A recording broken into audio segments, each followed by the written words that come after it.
trenches. As you can tell, someone has a song in their head. My name's Adam Cook, and with me is I'm just here to have a good time. Pastor Dustin Pastor McKinney. Dustin is just here to have a good time. Song of my heart, song of my mind, and we're just here to love on people. He's starting with me. What we've been talking about is simplicity, money, tithing. It's a heart issue. It's all a heart issue. It's a heart issue. That's where it starts. It starts here. Yours is probably twice as big as mine. Is it because I'm overweight? No, you're just a big guy. Thank you. Jeez, I know. And guess what? I'm talking about fasting and what I'm gonna chop down my bad food habits, and I'm gonna get in shape. Remember, on our list, I hope you're building your list. My list was phone, tablet, computer, that video game genre. Mine was the news app. News. You gotta get out of there. Housework. Hope that's been calming down. But in perspective, in priority. That's so. Get your list together. I'm doing better. There's a gym that I've joined. I just gotta go. Yes. But I joined. I've written my diet out. Yes. I just haven't done it yet. Step one is all that. So where are we at today? It was kind of Jeff Goldblum-ish. It was. Ooh. You're Goldbluming. Yes. Simplicity. Wait a minute. I'm a runner. Oh, there it is. So thank you. That wasn't bad, was it? I mean, it wasn't Winnie the Pooh good, but it was good. Fine.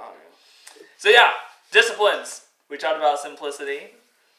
And now we're going to talk about solitude. Solitude. Solitude. The fortress of solitude is where Superman went to be alone. That's to right. have inner focus. Were you going to go there? Yes. No, but dang it. It's a great movie reference. It is. It's pretty darn good.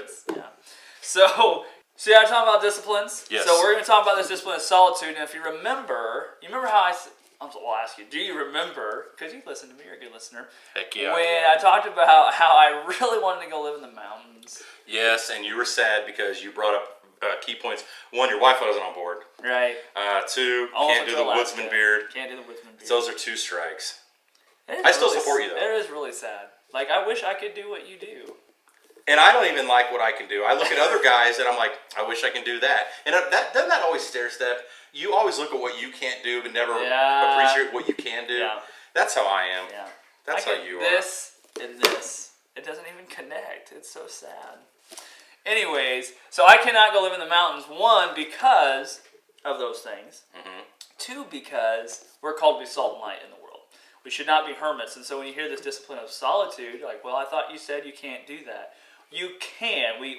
Solitude is not necessarily this, I'm going to go run away to the mountains, but it is a purposeful retreat for a time so that we can get our spirits, our minds connected with God, get back on His sim page, get back to that idea of obedience and submission to go out and be an effective tool for the gospel.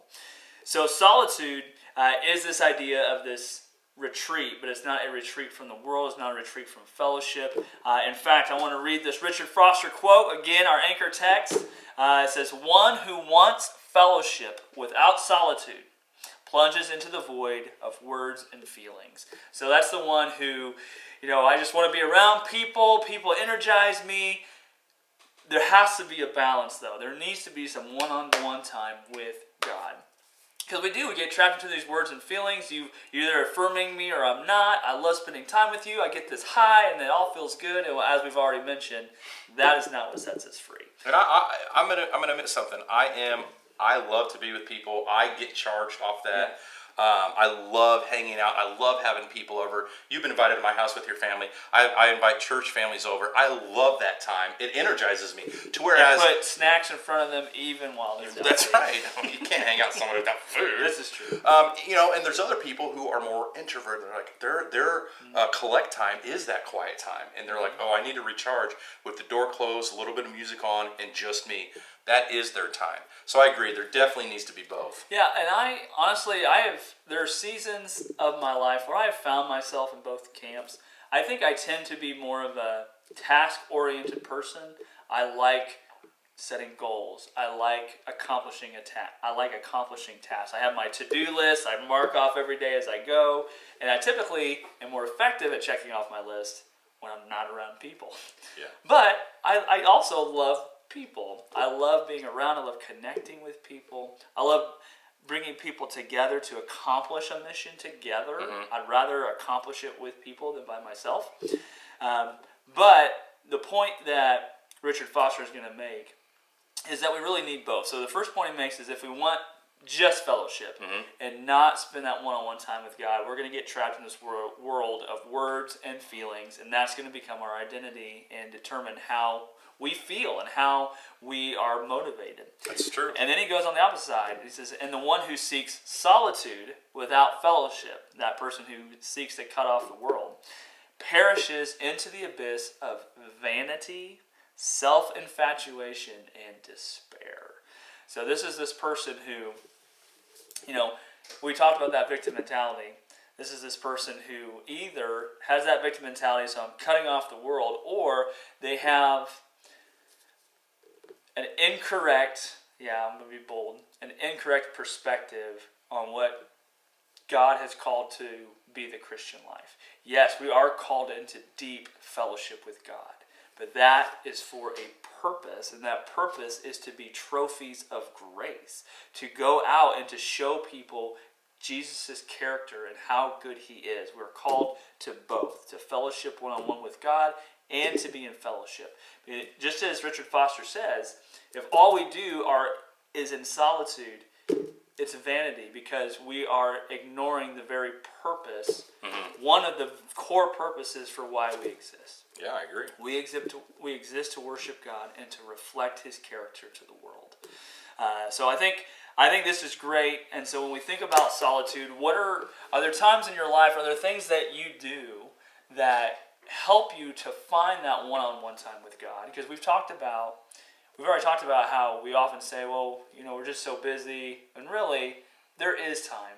So what does that look like for you? Or if you had to paint a perfect picture of what that looked like for you, what would it be? Again, it's getting yourself out of the way. It's not being lazy. It's being disciplined. That's what all this is about.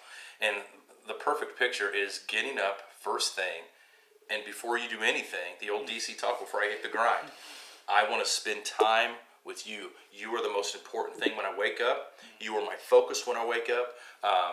And if you have that, which I'm not good at, guys, I'm not going to lie to you. I'm not going to say I do things and I don't. I'm not well. My wife is much better at that. She'll get up and have her prayer journal, and she'll get my wife too. She's better at it. Yeah, and I know I need to. I know I need to set that clock earlier and go to bed earlier and get up and spend time with the Lord. Go hit the gym before work and get my day going. But I don't. So what would that look for me is that exact thing. Getting up with a grateful heart. God, thank you for a night's sleep. Thank you that I had a bed to sleep in. Man, I can't wait to meet you in the Word today. And be excited about it instead of just getting up like a zombie and starting my day. And so that for me, that's what it would. What about you? Yeah. Well, but first I want to make a point. What you said, I think eventually as we've talked about, as we discipline ourselves, we start to get to that point where it becomes an excitement. Yeah. But if that's not where, I don't think that's where any of us start. I think sometimes maybe as a baby Christian and you've just experienced this amazing grace that God's given you, you maybe start out with that fire. Or that high we've been talking about. Yeah, or that Jesus high, yeah. But when that feeling goes away, it doesn't change the reality that God's truth is what sets us free. And our relationship with Jesus Christ, a genuine relationship with Jesus Christ, cannot be beat by anything in this world. And we sometimes lose that perspective. And so we have to discipline ourselves to continue in it even when we don't feel like it. Even if it's something, I'll even use the word that we dread. Like, man, I dread getting up in the morning and going into prayer. I dread getting into the Word. That's okay. That's okay. Do it. Do it out of obedience and allow that discipline to shape your heart. Allow that being in God's presence to shape your thought life and your heart. And I think naturally, over time, it does become something that you're excited to do. Sure. Another quote here by Richard Foster, looking at solitude, he said, "The fruit of solitude is increased sensitivity and compassion for others. There comes a new freedom to be with people. Thomas Merton observes, it is in deep solitude that I find the gentleness with which I can truly love my brothers. Solitude and silence teach me to love my brothers for what they are, not for what they say." So again, when we think about the solitude, ultimately there's a purpose behind it that is in both camps. It is to have this genuine, alone relationship one-on-one with Jesus Christ so that I can go out and better interact with the world and better be a more accurate representation of Jesus' character. That's a good way to think about it. You need to have this over here to align yourself to be better over here, and to have that one-on-one time with God get you ready to hang out and be a light for the crowd. That's good. That's a good way to think about it. Yeah. Well, for me, like you, I've always been a night owl. I do struggle getting up in the mornings. Yeah. I won't say I hit snooze over and over, but you're not one of those, the alarm clock goes off and you hit it. You're like, let's start the day. birds Chipmunk singing. happiness. Yeah, exactly. I'm not. I hope you do that every morning. Yes. No way. How about your wife? Is she? She's a morning person. Yeah. She's a morning person. This actually was we had to come to a compromise because I Let's wanted talk to stay about up it. till midnight. Yeah. You got in your listening post. I This is appreciate it. So I want to stay up till midnight. Her bedtime's like 8 o'clock. Ooh. So A hard 8, like 8:01 lights out. for a long time, yes. Now this is where she's gotten better, and I've gotten That'd better. be rough. I don't stay up till midnight anymore, but 9, 9:30, 10. That's where we tend to go to bed together, and Okay. That's important. it was now because that was something we did not do. that's important. She would go to bed at 8.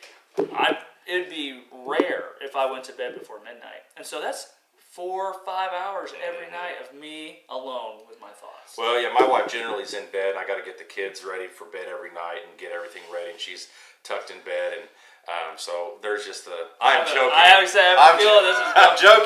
I'm joking. I'm getting laser beams shot at me right now because that is not true. I am in bed, all snuggled in, watching either football or whatever.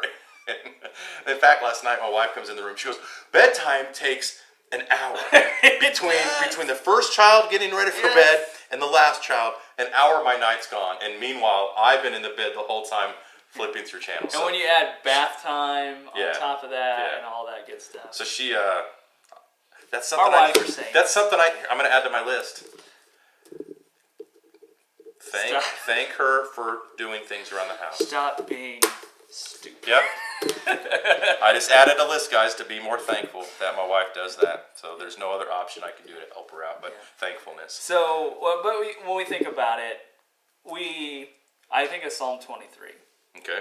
The Lord is my shepherd, I shall not want. He leadeth me beside the still waters. He restores my soul.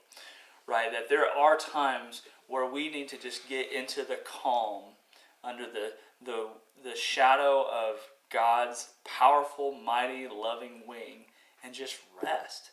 I'm just going to rest in your goodness. I'm going to rest in who you are. I'm going to rest in your righteousness. And I'll allow that meditation of who God is and his goodness just overflow me, just bathe me. And that's the importance, like when we do worship on Sunday mornings. And we're like, guys, let's spend time with the Lord. Like, let this music in the background just kind of fade out. And you don't necessarily have to go to the altar. A lot of people are like, I don't want to walk up. But just be there in the moment with God. And that all wraps into that solitude and awe of who he is. Yeah. And be still and know he is God. Yeah. Be still, know that. Yep. Know that I'm God. So find that time. Close your bedroom door. Close your closet. Get alone with God. Sometimes maybe it is like a 2-3 day retreat. And just you and God, and come back ready to be an effective tool for the gospel and to spread the goodness of Jesus Christ. That's some good stuff. Guys, thank you so much for joining us. We're going to do a little bit more. Stick with us. Next time. Not bad. See y'all later.